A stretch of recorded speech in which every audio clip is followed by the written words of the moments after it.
কাশ্মীরের পেহেলগামে হামলার পরপরই ভারত পাকিস্তানের সঙ্গে করা সিন্ধু পানি চুক্তি স্থগিত করে দিয়েছে।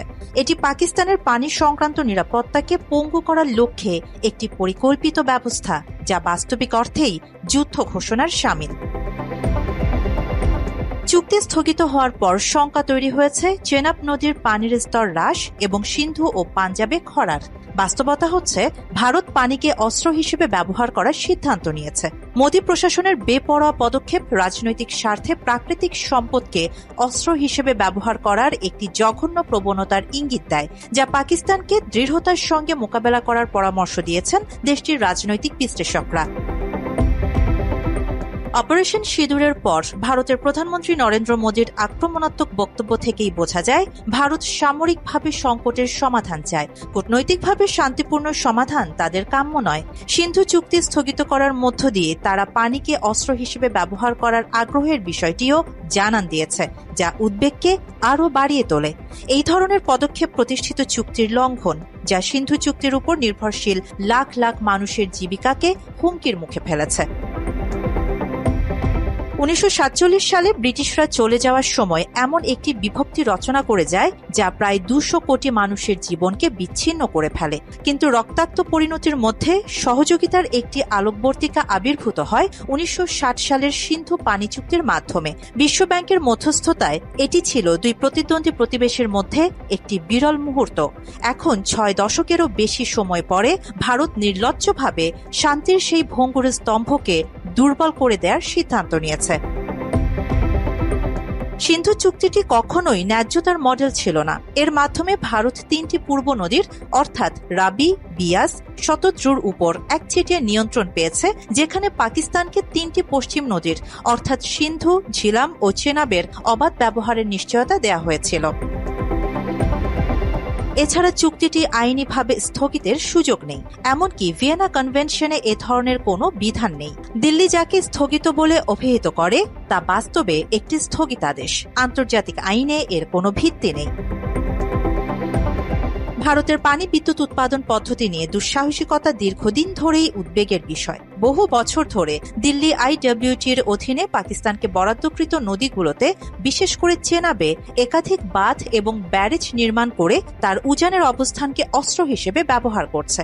এই কাঠামোগুলো কৌশলগত লিভার, যা ইচ্ছামতো পাকিস্তানের পানি সরবরাহ বন্ধ করে দিতে পারে বা বর্ষা মৌসুমে বন্যা পরিস্থিতি তৈরি করতে পারে।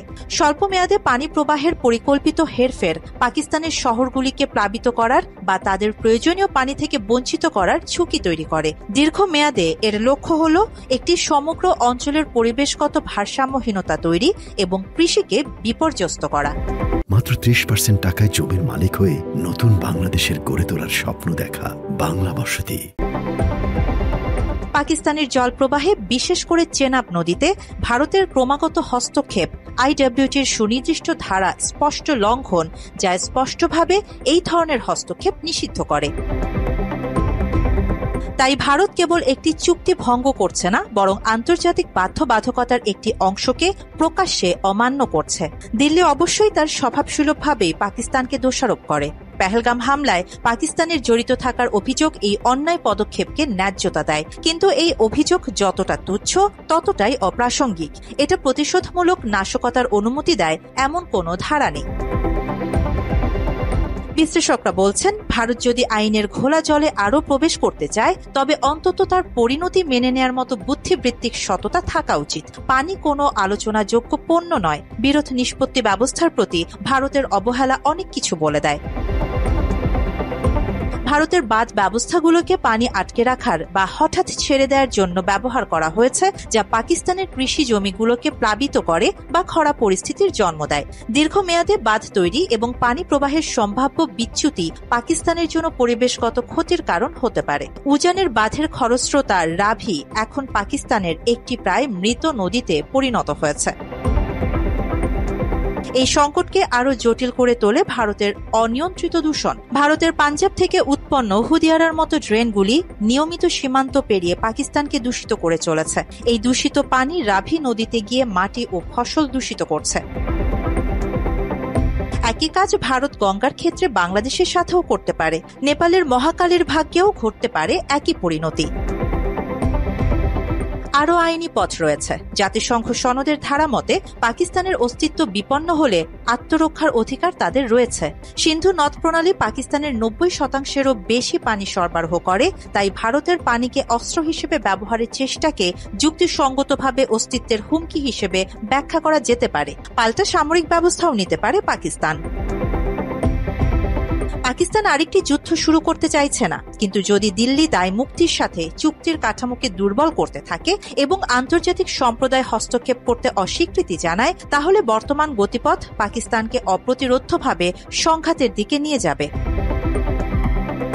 এই পরিস্থিতিতে পাকিস্তানের বিশ্লেষকরা বলছেন, বিশ্ব যদি এখনো নিশ্চিত না হয়ে থাকে, তাহলে উপমহাদেশের পরবর্তী যুদ্ধ ভূখণ্ড বা আদর্শ নিয়ে নয়, বরং পানি নিয়ে হতে পারে। পাকিস্তানের জন্য এটি কাল্পনিক নয়, এটি ইতিমধ্যেই ঘটছে। আরিবা জাহান, বাংলা এডিশন।